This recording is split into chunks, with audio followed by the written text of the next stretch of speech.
Hello, dear friends. We're starting our Sunday webinar as usual with Dr. Michael Leitman. Good day. Michael Sanelvej, Boris, and Simeon Vinokur, the instructors for the International Academy of Kabbalah. We're translating to 22 languages with 30 cities with us. Japan, China, all the cities of Europe. And the topic of the webinar, spiritual life, what is it? We will scrutinize that today. Rav, I heard there's life on Mars. Now, what is this life and what is a spiritual life? The first question, what is a spiritual and spirituality? Rav, you cannot ask this question because to compare two opposites, maybe not even opposites, you could compare the opposites, but to compare these two forms of life is impossible. Our form of life exists only in our egoistic imagination. The book of Zohar says that we exist as in a dream. Our eyes are turned inwards into ourselves. We don't perceive anything from the true universe, but only feel certain fluctuations, certain weak currents within us that meander across our matter, that in reality does not exist. All of this as if in a very clear imagination. It's purely in our imagination. Our entire ego is created only to be repulsed by it and build a correct picture of the world. It's hard to compare these forms. Let's talk on point. Questions. I can answer questions. So, question. What is spirituality and what is spiritual? Where does the word spirit come from? Rav, spirit is from the word ruach, wind. If matter in its solid form, called still, then matter that changes is called spiritual. That is basically two forms of existence of matter, unchanging and changing. The unchanging means that it takes on all kinds of different forms, but not under its own desire, not on its own. Then this matter is called still. Still, vegetative, animal, human matters of this world are still, because they take on various forms without their own will, forced upon them by an outside force. But if within the matter of our world all of a sudden would occur a desire to individually change itself, then this matter would be called spiritual. In other words, spiritual matter differs from the non-spiritual matter, is the one that can change on its own. So, in spirituality, it turns out that there's no still matter? Rav, no. In spiritual world, any matter is a matter that can change itself. So there is no such thing as still in the spiritual world. Rav, no. Same with us. Still level of nature in spiritual is called spiritual still. So there is no such thing as a table in the spiritual. Rav, yes, there is. But in our world, it's considered still. Rav, we don't even talk about such matter. These matter that is given to us in our perception doesn't exist in spiritual at all. So, question from Boris from Minsk. They're following each one of your every word. Boris from Minsk is asking, Rav, Minsk, in my early years, to me doesn't matter now what they think. Boris from Minsk asks, if we don't feel anything from our current world, then what do we feel while we eat, looking at the stars? Rav, we are observing how our small egoism is pleasured. This is the limits of our ego, of our world. Outside of it, we don't feel anything. That's our entire life. So there's no such thing as romance or fear or certain love. Rav, the earthly material consists of these things. We are animals. But these are not spiritual perturbations. Spiritual perturbations is something I cannot really convey to you, but these are certain sensations of others outside of myself, when I, out of myself, feel those externally to me, and I live with his desires and thoughts, and my opportunity to fulfill them, I live with that. Through that. When I live like that, then my life is considered as a spiritual one. And I begin to feel myself similar to the Creator, who also created matter and enlivens it and transforms it constantly into higher and higher degrees. Thus, when I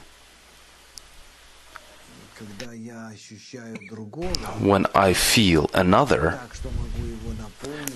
in such a way that I can fulfill him and satisfy him and change him for the better, not according to my own understanding, but according to his desire, then I feel myself similar to the Creator. And then I feel what the Creator feels. That is called spiritual life. This sensation. Then there's a question from Florida. What is the main law of spiritual life? Right, the main law of spiritual life, I would even say the main law is a foundational law.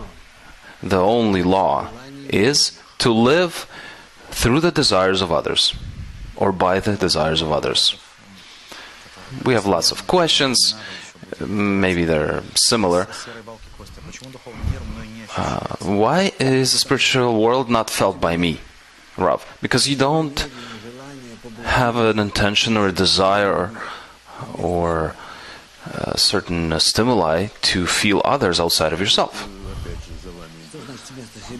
What does it mean instead of myself when I feel others as objects and myself as a tool to place this object into a good state? Okay, another question. Albert is asking, what do feelings and worries of concerns of others have to do with the spiritual? Rav. But if I fulfill another and I give to another, then I feel similar to the Creator. With that, I'm in the spiritual world, and the other person is in this world. It doesn't matter who that person is. If I can exit my desire and fulfill his desire, feeling his desire as main desires and mine as helping desires, as those that work and help and fulfill, then I feel myself like the Creator. What is my intention? To fulfill another person, Rav. To fulfill the desire of other is to be similar to the Creator, because through that I bring contentment to the Creator. So bring pleasure to that person, I pleasure the Creator. And I'm just a tool. So all of this is done in order to fulfill the Creator. Rav, yes, there are a lot of nuances here. Another question. In the spiritual world, is there such a law as gravity? Rav, gravity? Why not? Any egoistic desire attracts to itself everything that is opposite, positive, and repulses all that is negative, just like we humans do on our degrees. So force of attraction is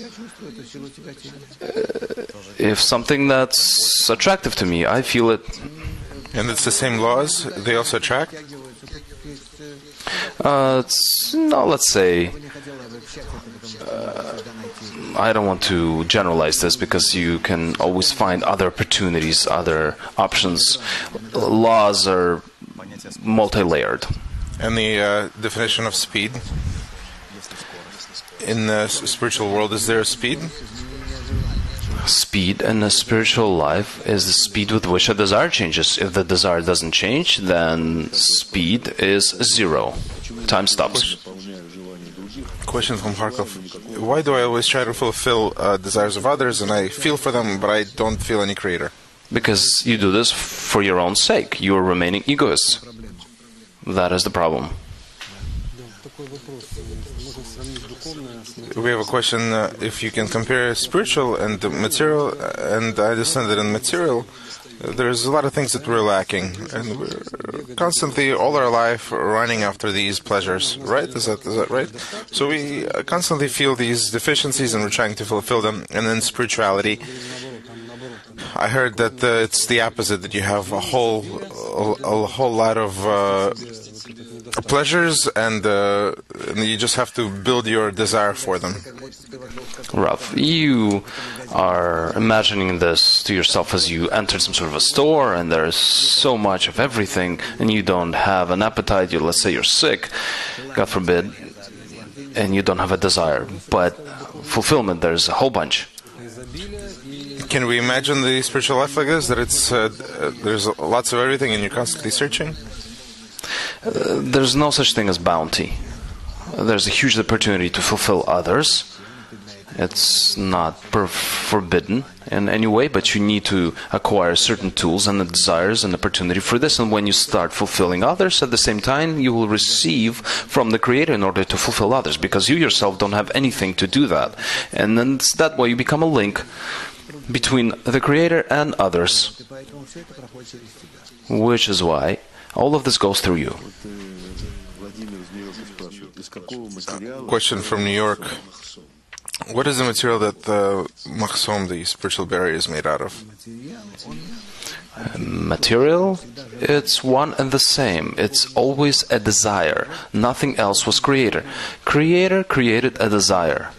When this desire acquires a certain intention, direction, then it turns into positive or negative, into a wall, let's say as machsom, a screen. In the spiritual world, is there anything else other than humans, like plants or animals? Yes, there's desire that exists on these corresponding levels. What's an example of an animal in spirituality?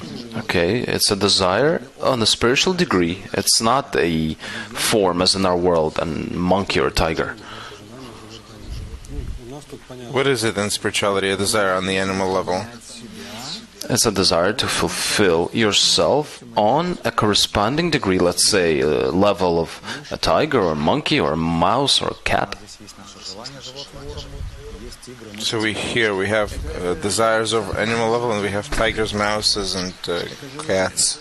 In reality, these are not tigers, mice, and cats. These are desires that you see in this way. In reality, they don't exist.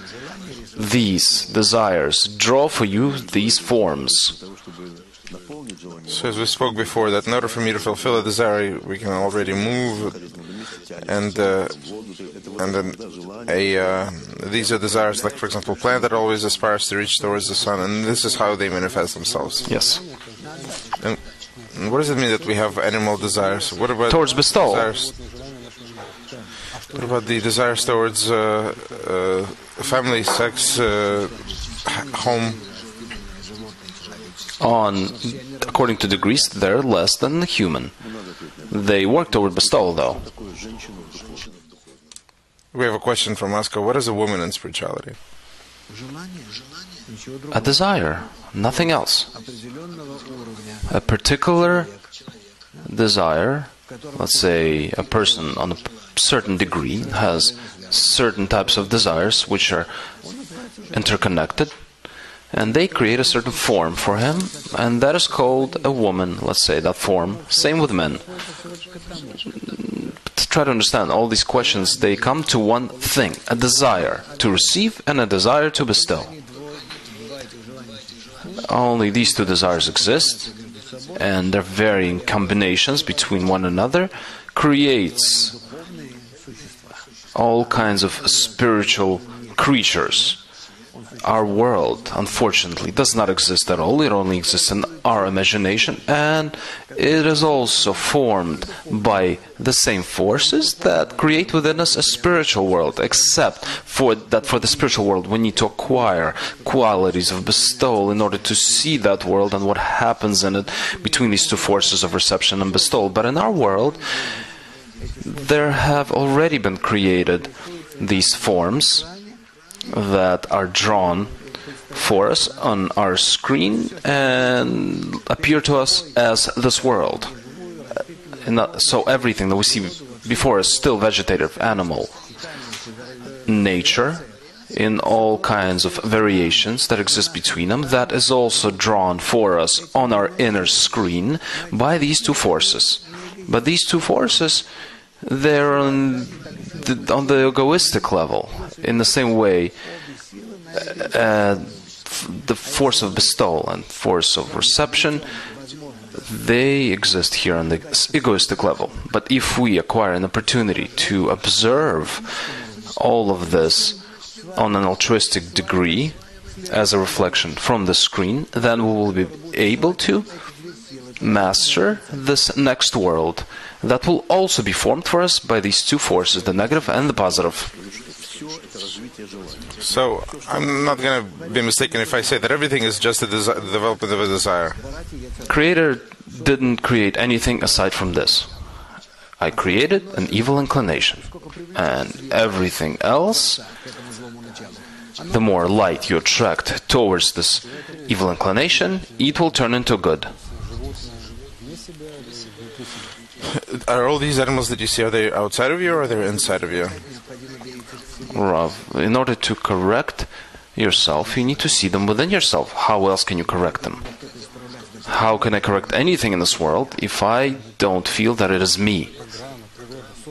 Well, let's say this creator, the program, the nature has created us in such a way that I see animals, plants outside of me. Why? You see yourself in order to... How much do you see yourself? Not enough. Things within yourself. Everyone sees the world around them. Everything that exists outside of you is all considered you. What does it mean to correct my the way I relate to all these animals and ants? Animals and plants? What does this mean? This means to love. What's going to start to happen to them if I get to this stage? You need to come to a state of love towards everyone and everything, so that it becomes your inner part. Then all of this will come back to you. And what's going to be left? There's nothing that will remain. There will just be you, yourself. And people as well. Everything enters me. Yes, everything enters you and felt so by you as you. So I gather the whole world and then I gather them inside me. Yes, like an opposite state. The way a mother gives birth to a child and he develops, gives birth to others. But this process is the opposite. So this movie reel was turning on this white light, but in reality, the projector and the movie, everything is inside me. That's how the book of Zohar writes about it. So now we just have to understand what these animals and plants and... To relate to them with love and care. The way they were supposed to exist, in that same way you desire to support them, to relate to them through the good, and that way you will see then they are truly determined by your attitude towards them. And then the wolf will walk next to a small goat, and a small boy will guard them, host. So Kabbalah sees a wolf and Yes, little of goat course, this is all together. qualities that complete one another. Their happiness and their egoism is in such a way where it divides and points them. Is there a difference between loving animals or plants? Yeah, it depends on the level. But people are the hardest to love, right? Yeah, it's the hardest to love another human. That is easy to love still. Nature. Yeah, what are these stones anyway? As it says, sky was created initially. What does this mean? Earth and sky. Yeah, these two desires, they are opposite to one another and everything else between them. And then everything else goes from there. Okay. Still don't understand. What does it mean to love? You understand what it is to love? To love is to care for the object of your love more than of yourself. What, I need to care about some animal more than for myself? Yes, of course, and about the inanimate and vegetative, depending on these different levels of desires that you have inside you have to relate to all of the external ones as well. And then you'll see that there's nothing else. So I relate to my desires in this way. I particularly love my own desires. How do I love others outside of me? Because in such a way you have the ability to attain the level of creator. So right now you're in complete oppositeness to him, and you relate to the whole world in an egotistic manner. And you're correcting yourself in a more altruistic manner. You begin to see the Creator in the same manner that the Creator sees the world. That's what it means to be in similarity of qualities to Him. Is this a gradual process, or it just happens all of a sudden? No, this is very gradual. It's only with your participation. Jan from Toronto asks, are they determined only by my attitude, or is this like a miracle? I change my attitude and the whole world changes. Yes, of course, and the whole world is inside you. It's that same manifestation of a movie reel that happens. Everything is not that difficult. We just need to a bit more sharply pay attention to this and always see the world in such a manner, and then you begin to see, like in the movie, you see this fog, and behind it there's a new world that develops. You said that it's bad to feel yourself. A question about this. Why bad is the Creator made me in this way? The perfect Creator created you complete opposite of you. You're completely imperfect. So everything you begin to sense today, with the help of Kabbalah, you should sense yourself as the opposite of the Creator. Natalia is asking, from which moment does the spiritual life begin for a person? When he begins to try in everything that he feels, when he tries to see that there's nothing else besides him in all of this, that only the Creator assigns his thoughts, his qualities, his feelings, and everything he feels is only inside those. And it's not him by himself, but it's the Creator who creates all of this. Maybe this is how he begins to love his environment, due to this. He tries in all of this to come closer to this. Can we interchange the word love with something else? I'm not confused by it for a long time. You don't know anybody who you love? You can find another word for this? I remember when I was young, when I was around 30 years old, that it was confusing by this. But today, when I'm 70, I'm not. I don't feel it. I don't get confused. I think it confuses people. I do instruction with Michael, and he constantly asks me to change this word for something else. Maybe mutual understanding, concern, technology of creation of certain connections, maybe. Yeah, but if we're speaking about feeling, you can, of course, replace it with some technical terminology. When I get into a desire of another person, another object, and I begin to sense their desires as my own, and I begin to feel them, then the way I relate to the desires of a different person begins to be called love. How else can we call this? To call it fulfillment. Doesn't sound good either. No, it doesn't sound good. How else?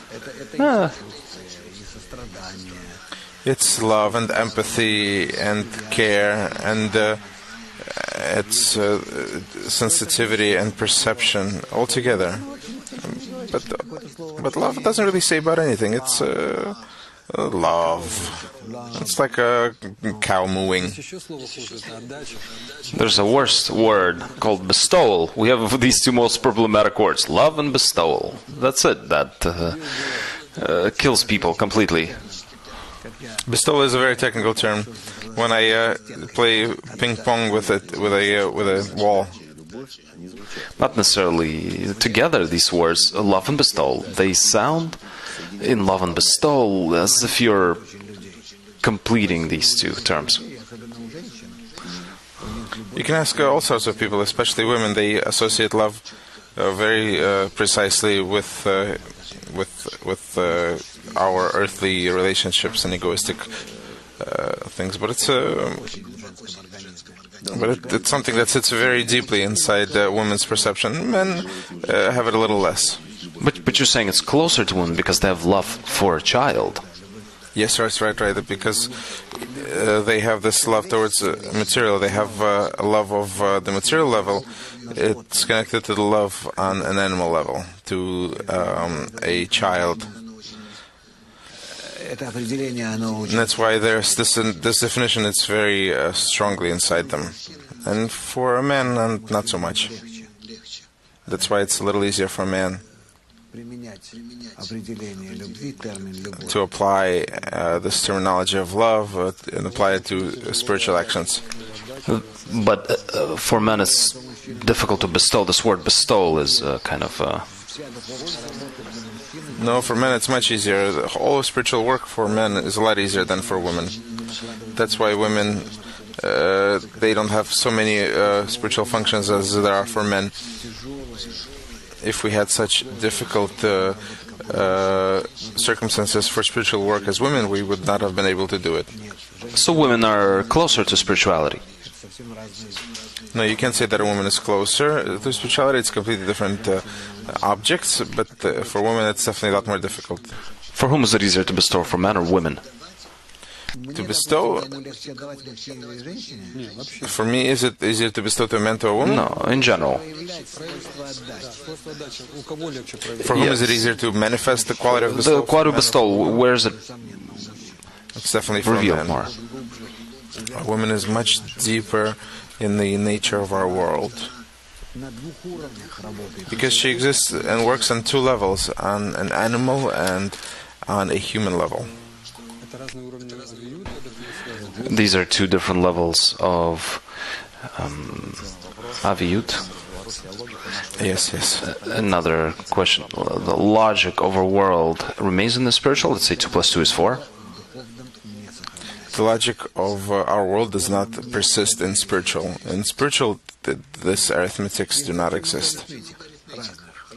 There's a lot of different ways to calculate things in spirituality.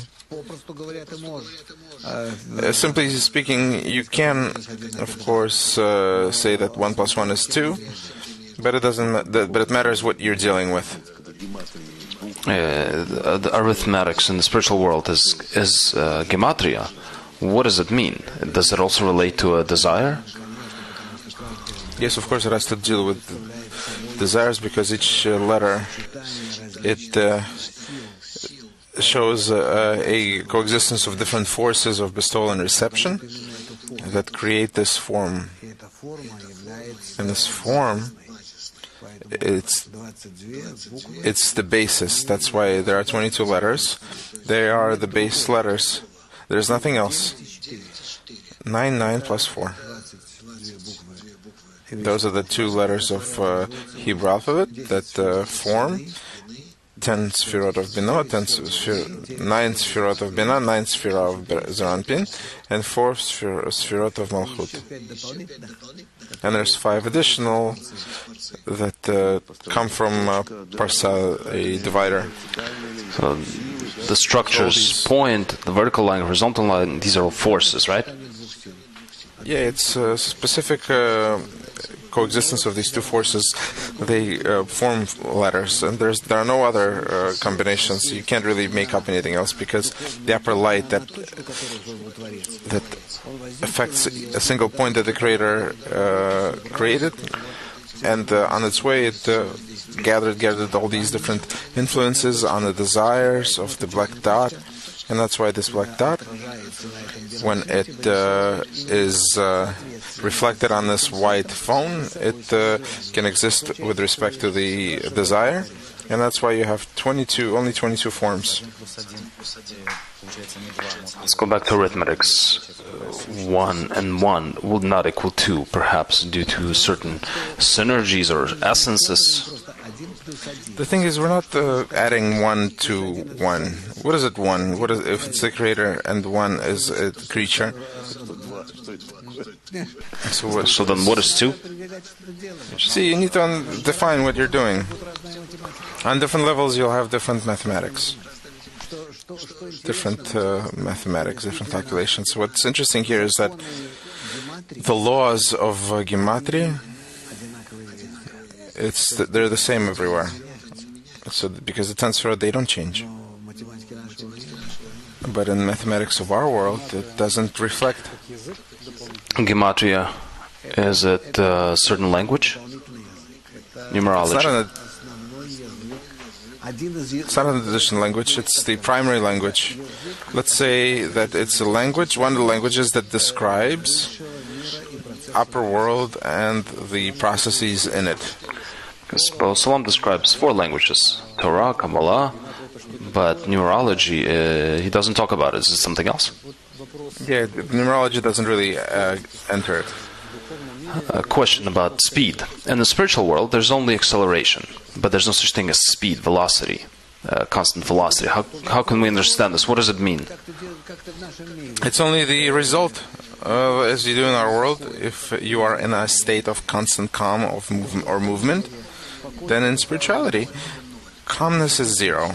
Doesn't exist. As soon as you stop, I'll tell you like this, that in our world it's also like this. Try to stop some sort of a simple element. It cannot be stopped. It cannot be without movement. It disappears. Yes, but it has constant speed. Here we're talking about acceleration. Whether it's constant or not constant, it doesn't matter, but it cannot be... But it can be in a still state. In a constant state, I don't know. In our world, of course, we have so-called state in the bodies of our world. But I don't know in the micro world, micro elements, but in the spiritual, there's only increasing of speed, positive increasing of speed. What is calmness in spirituality? What is it? What a state is it? Calmness, it's when I get pleasure from constant application of my efforts and they're increasing. So calm has to do with my state of receiving pleasure and how I constantly work with it. Question: what are fundamental daily laws are determined by the laws of the spiritual world? The most important thing you can say here, in general, that our world is governed by the upper world, because our world, it develops under the influence of, under the force of its own egoistic development. And when this egoistic development of ours receives this constant nourishment, egoistic, that's how we develop. And we have no other movements We have nothing that would happen by accident, but everything happens under the influence of the upper world. Can we say something simpler, that all of the laws of our world, that they are governed by one spiritual law? Can we say that there's only one law? Rav, there's only one law to bring the entire matter in complete correlation with the Creator. Why do we feel so many different laws, attraction, similarity? We are a broken vessel of Adam, meaning a vessel that was similar to the Creator. Adam means similar to the Creator. It's a common desire that was similar to the Creator. It shattered, became egoistic, consisting of 613 parts, desires, which are completely opposite to each other, which is why our world seems to us multi-layered, multi-sided, as like a kaleidoscope, where you see constant movement and you see different pictures. Can we use material pleasure as an instrument for spiritual work? Rav, I don't know. In which way? In a group? Or when we're in our bodies? We can use, what does it mean, material pleasures? I'm sitting in a comfortable chair, I'm drinking warm tea, blown by an AC. Are these material pleasures? I'm not sure what they mean. For Kabbalists, Kabbalists are in their animal bodies, and naturally, that body wants to feel itself comfortable, so that this animal body wouldn't prevent him from working in the spirituality. No one needs to be suffering for no reason. I read today in the news that in our material world, people, and especially those who compatibility with in the family, they have to be similar in their mental capacity. What does it mean that someone has to be close to one another in their spirits? Do they have to be similar? No. In oppositeness, there's nothing good. We don't need to think or build our life built in certain romance. So you agree that in our world we should be similar? It's desirable to be similar. Yes, physically, of course, we're not similar. If I'm a man, then my spouse is a woman. If she has certain feminine qualities and he has masculine qualities, there's nothing you can do here. But a general direction in life is very important. Otherwise, we won't feel that we're living together. You see, come home to eat, made dinner, go to sleep, to perform your spousal obligations, and then in the morning you go to work. If together with that you don't feel what the other person is living with or through, but basically, if in our world, it's not enough for us to just live an ordinary life, to just get married and have kids and so on and so forth, which is what a real family is, that which has a common spiritual goal. So you don't see how globalization raises these boundaries, that people who are different in their qualities and their mental capacity, they will be able to live together? No, they won't be living together. Our world will become more and more disparate. And then spirituality, how is this? In spirituality, I feel that in order for me to attain a spiritual goal, it's desirable for me to be with this person, next to this person, then I'm next to this person. Even if perhaps this person repulses me somehow, I am working with him on a spiritual level. There are some definitions that, people who are similar in their souls. This exists only between thieves, criminals. So when a person becomes completely independent from the Creator? When he will become completely similar to the Creator. How else? So the Creator, this is exactly what He wants, so that we would be completely independent from Him. He desires us to be independent from Him, yes. How can an animal body bother to work in spirituality? Maybe there are different levels? An animal body can interfere if it's not controllable. But if a person can control it and uses the animalistic desires in order to calm himself down and bring himself to a state when his spiritual motivations are the ones that drive him, then everything's okay. Question from Andrei. Can you say that the spiritual world only exists in the Kabbalistic perception? What's the guarantee? Nothing else exists. No one can promise you or give you any kinds of promises, guarantees that our world, the spiritual world, is more real than our world. Only the fact that our world is not real has been revealed by Kabbalists, and we feel it and exist above our imaginary world and understand that it was created in this way in order for us to push ourselves from it and enter the real world. The real world, upper one, the spiritual one, is real because there we reveal the Creator, the only moving force that moves everything. And then we truly determine that He is real, that it is real, and it exists. Only because within it we reveal the only force that governs everything. Alex from Odessa, is it possible to feel what the Creator feels? And what does it mean what the Creator feels? Naturally, if I feel the upper world, then I feel in this world the Creator. It's a force that fulfills and holds this upper world together.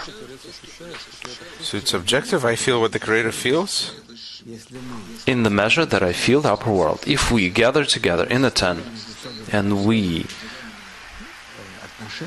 create between us, ourselves, certain relationships, if these relationships are similar, even in 125th degree to the Creator, then we feel in our mutual relationships the Creator. Here He is revealed there.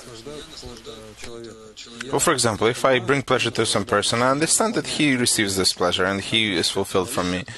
Is this what a Kabbalist feels?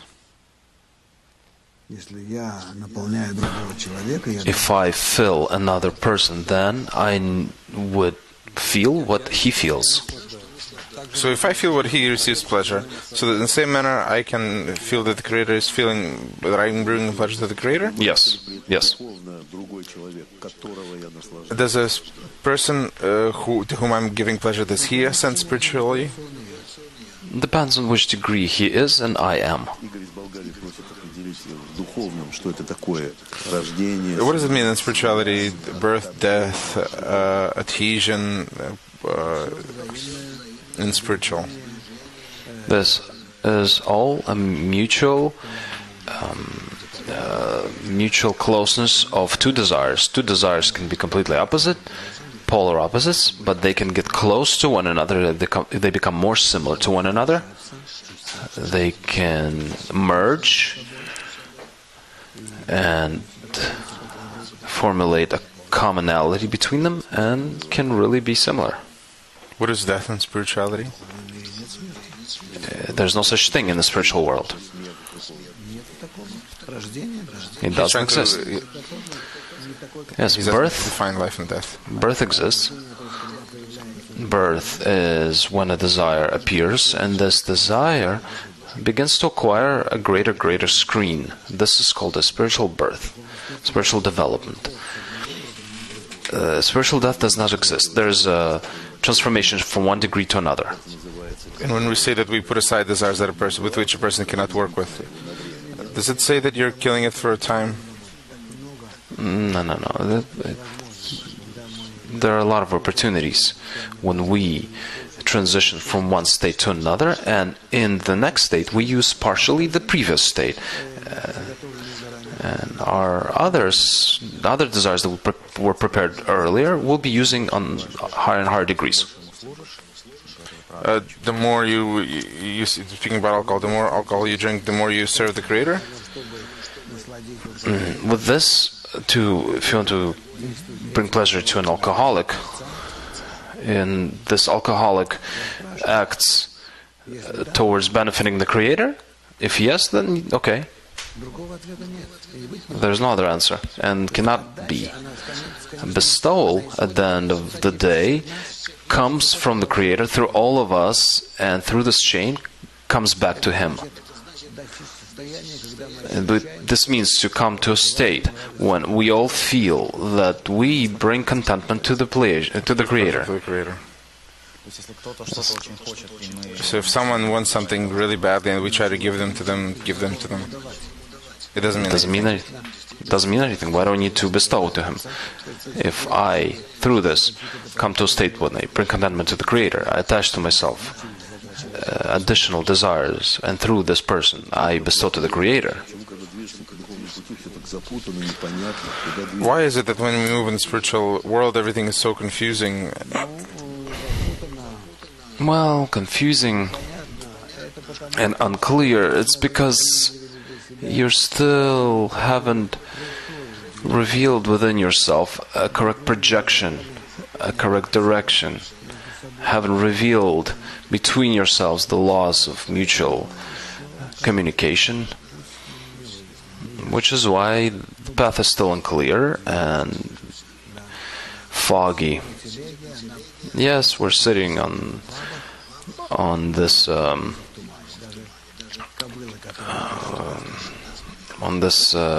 wagon and driving through the fog, including this horse that drives us. Yeah, it's unclear what will happen. And you said that in spirituality there's two states. There's love and hatred. They exist together. One cannot exist without the other.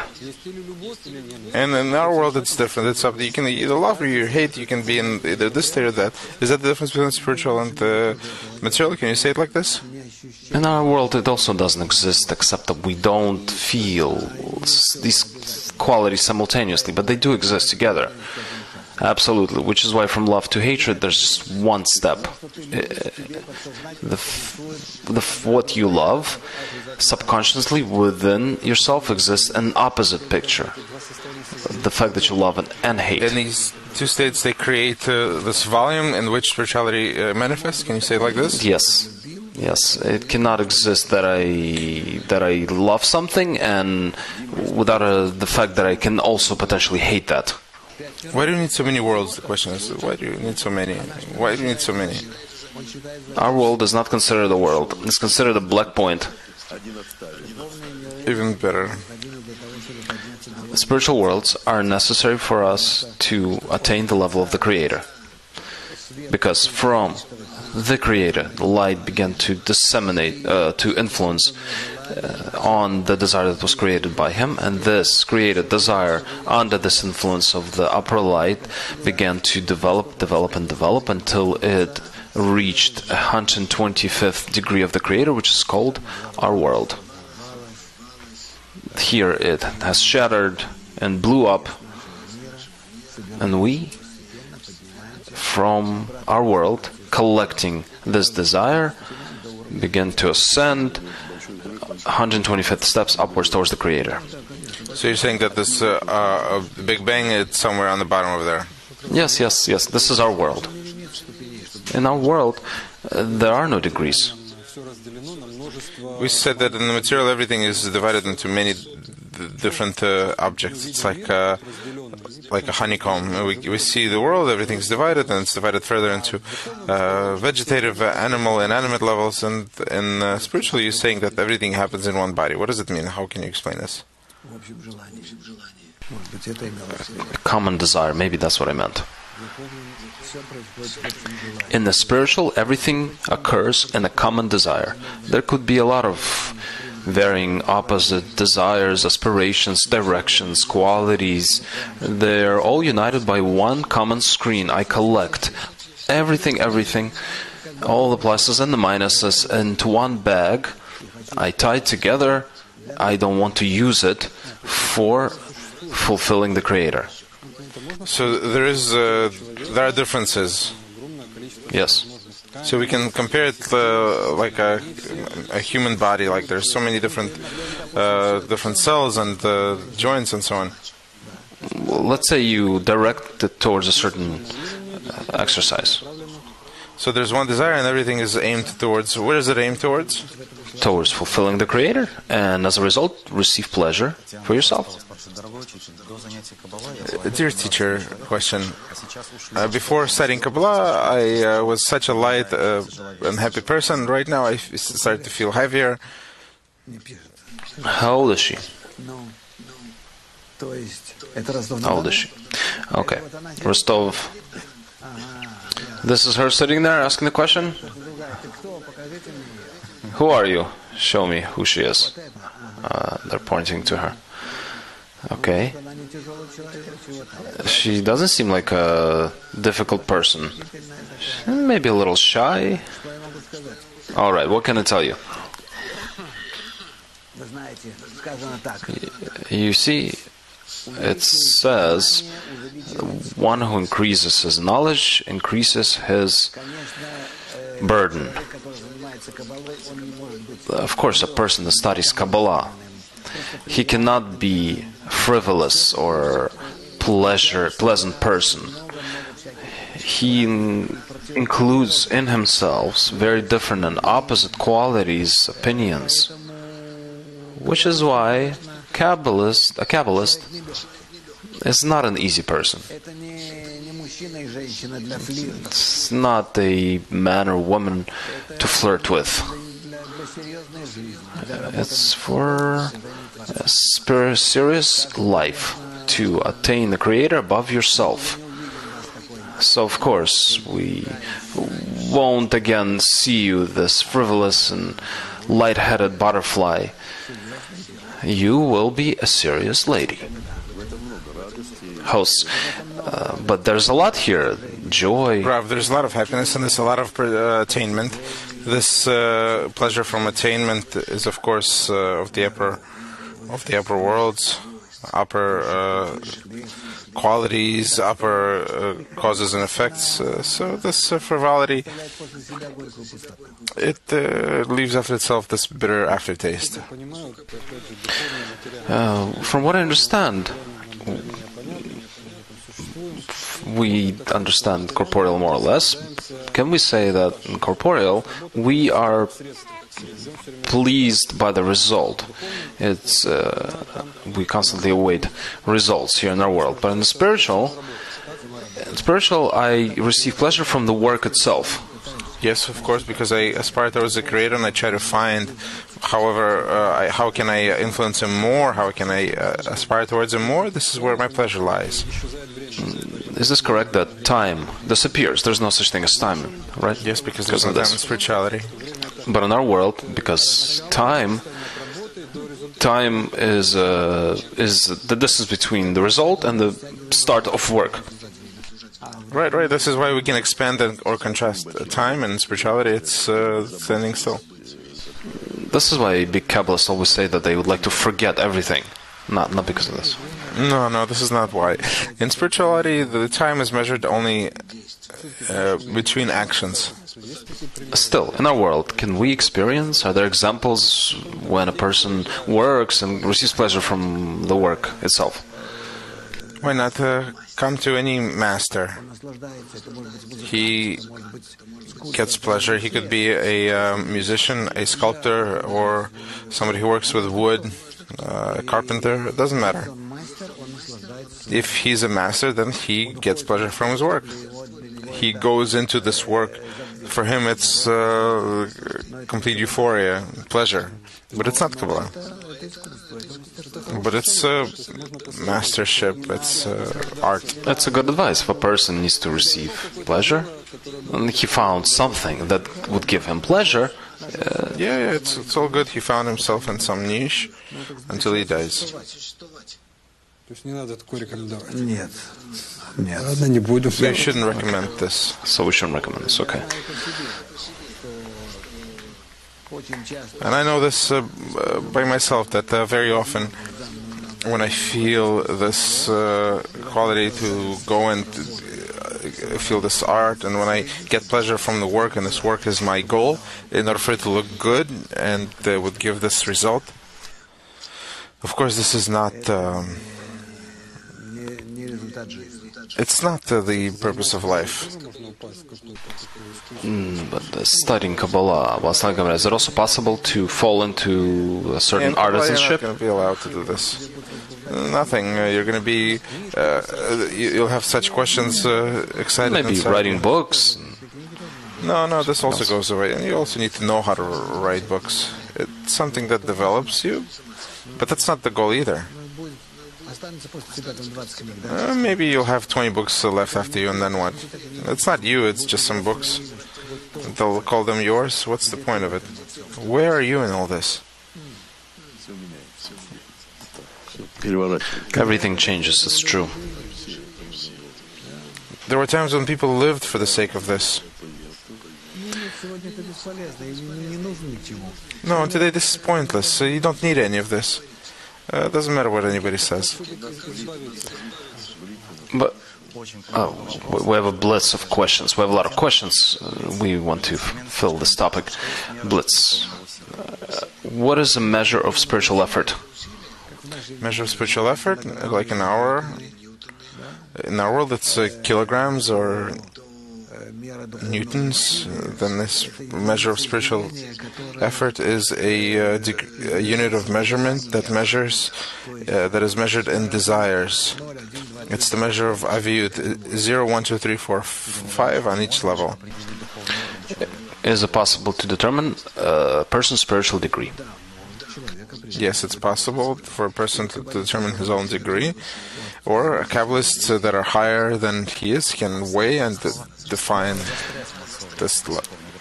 Is it possible to be stuck in Mahsom, spiritual barrier? No, it's something you either get past it or you're before it. You don't get stuck in it. No. Why does the Creator need a bestowal? Does he have certain unrealized desires? To bring the creature towards perfection. That's his goal. Vladimir, how are laws of spiritual world exhibited in this world for people that don't know what Kabbalah is? They're on an instinctive or a subconscious level. They don't know what's going on. This is how they manifest. Where do Kabbalists fix spiritual tools if they do break? Spiritual tools, they don't break.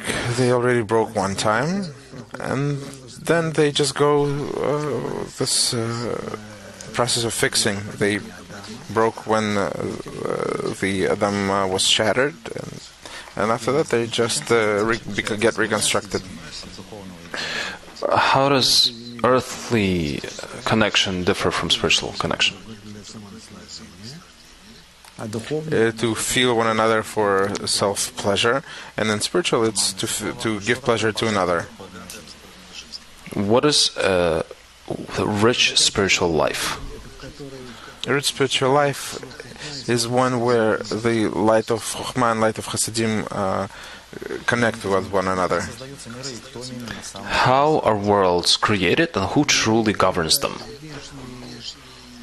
The worlds are external instruments in which the person's soul exists, this inner instrument, and who controls them? Of course, the upper light or the Creator.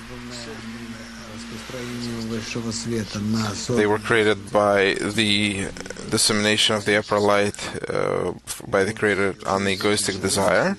And through these worlds, through this ascent in the worlds, a person must reach the Creator. To control an animalistic body for the sake of spiritual advancement needs to be done through fear or will? Don't control it at all, just give it what it needs, and that's it. It's like a horse, or it's like a donkey. You must feed it, you must wash it, let it sleep, give it whatever it needs to live, so that it would help you in your spiritual ascent. How to push to exit this world? To push yourself away from your egoism and rise above it. What is the most dependable compass for traveling the spiritual reality? More and more quality of bestowal. We have one and only announcement for today. 27th, day after tomorrow, in St. Petersburg, there will start a new practical course on working in the group. Please sign up and you'll make it to the very beginning of the course. I would advise everyone, and I advise everyone all the time, and it doesn't matter if you're a beginner or if you're continuing, please be with us in the morning lessons. Who didn't see today's morning lesson? I conducted it together with our friends from all parts of the world. Please watch it, and maybe not once. We're really talking about the very essential questions of spiritual ascent. In our morning lessons, you can see all of this, and I think that this is exactly what will define reaching the spiritual goal for yourself. Please be good and be well. Thank you.